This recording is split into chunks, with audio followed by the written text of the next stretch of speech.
Hi, I'm Channel 2's Justin Gray. There has never been a more important time to support local businesses.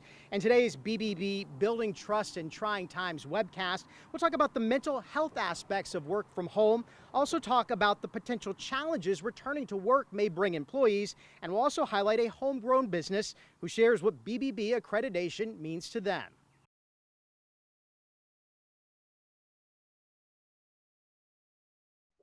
Hi, this is G. Edward Livens with the Better Business Bureau of Metro Atlanta, Athens, and Northeast Georgia. We're coming again today with our Building Trust in Trying Times series.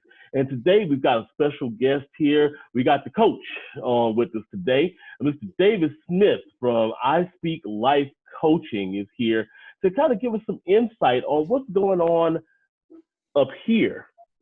You know, we're experiencing a lot of things with the pandemic going on with our physical health. But, sometimes that mental health is just as important. So, as I said, right now we've got Mr. David Smith joining us. How you doing today, David?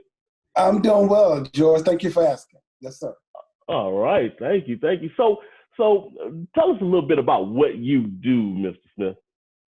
I am what they call a leadership development specialist, executive coach. I'm in that particular space, life coach on the personal side.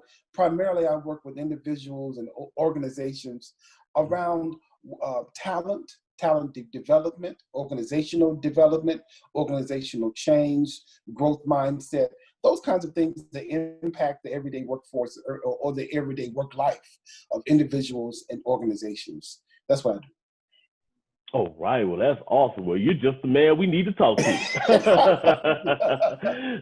For all the reasons. Yes, sir. Right, for all the reasons I stated before and going forward. Yes.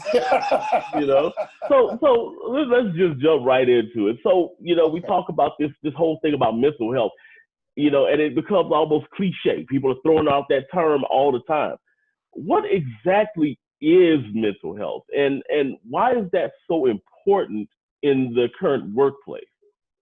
That's a great question. Mental health is not mental illness. Let me say that. Let's start that. We have to differentiate those two things. Right. Mental health is our emotional, psychological, and also social well-being. It's those three components. It's how we think, it's how we relate, it's how we move in the world, it's how we react to certain things. It's what moves us. It what causes us to retract. It causes us to open up. Those are the aspects of mental health. And mental health can be and is healthy. So that's why we call it mental health and not mental illness. So Right. Mental health is just those three components. It's psychological, it's mental, and it's social well-being. Those are the three components of mental health. Gotcha. So we have so many people returning to their jobs now or their careers, now that the country is slowly reopening. Now, what are some things that employers can look for to kind of gauge the mental health of their staff, their returning staff in general? Okay, great. Let me just say this, that when we talk about engaging and checking in on our employees in this COVID-19 moment that we're in, where companies are dealing with downsizing or companies are dealing with moving from an commercial office space to remote work, there's a lot of transitions. There's a lot of uncertainty now. So the stress level is there, no doubt about it. The stress levels from just operating daily operational business, but then the stress levels in operating in this moment that we're in a crisis in terms of having COVID-19 in our backyard. So first of all, companies have to do, have we done a good job at really nurturing, developing, caring, and creating an environment where we can ask the kind of powerful questions that lead to our employees opening up to us about how they're actually doing.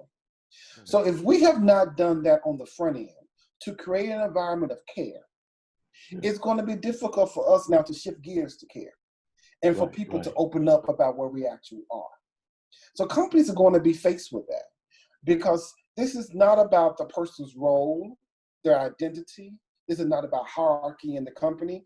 This is about an individual's response to a major crisis, a pandemic that has Right. disrupted not only us here in Atlanta and in Athens, but abroad, globally. Right.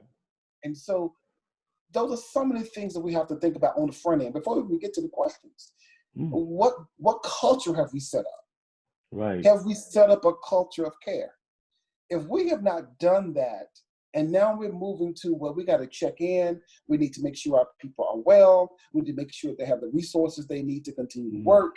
If we have not done that, if I'm a manager and have not been a good manager, and I stop and ask an employee, how are you doing? I may not get an honest answer. Right. Right. Right. And speaking of that, that brings up a good point. That honesty, like they may not Yes, actually relay their honest answer because they're kind of tucked in at that point. that's That right. could be a challenge. And speaking of that, what are some challenges that employees might face when Mm, transitioning from that face-to-face daily interaction that they're used mhm. to starting to work remotely from home? Yeah, so you have two schools of thought here. You have people who actually see it as a positive. Hmm. And here's what the research has shown around the positive side. The positive side is people who've had long commutes are Yeah. happy not to commute nowadays, Right. right? Right. I'm People one of who've them. had right 90-minute commute, hour and a half, round trip, whatever it may be. The commute time is off now, so people are excited not to have to crank up their cars. They're Right. glad that they don't have to deal with traffic. That's a level of stress coming into the workplace Mm. every day that we normally don't factor. They're Yeah. happy that the gas prices have gone down, so they're not spending a lot of money on gas and all those things. So on the positive side, there's some people see it as, well, this is a positive thing. I'm Yeah. home. I don't Right. have to leave the house. I can work leisurely like I would like to. I don't have to get up at 5 to be downtown by 8, whatever it may be. All of those things are very positive. So those people are doing very well right now.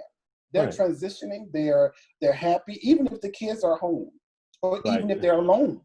They're really okay with being remote. Yeah. There are others are struggling.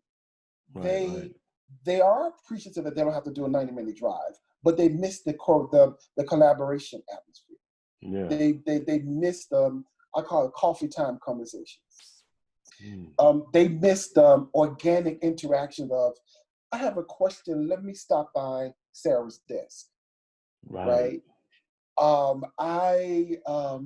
I want to jump in on a meeting that I know that I should be in, and I need to get some things done, to get some things heard, or whatever it may be. Right. They're missing the social component Yeah. because they're social butterflies and they Right. Right. thrive off of that. So they're the people who thrive off of that environment are really struggling. Yeah. Yeah. And And I miss doing it myself, going and yeah, stop about people's desks just to check in on them and steal candy or something yeah, like that, my man. all of those You things. know. Because we don't realize when we go and steal candy, right? Or we share something our kids have done, right? Or Right. we share a picture or something from a weekend that we had and at the lake. We want to show our families or what the experience was. We just got back from vacation. And, we'll talk about the vacation and all of that. Right. Yeah, it can have a negative effect on mental health.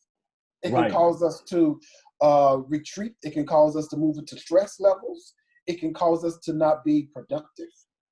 It Right. can cause Right. us to have more absenteeism, Mm. right? It can cause us to have more presentism, meaning that we're present but we're really not there, Gotcha. Gotcha. right? Now, now, Mhm.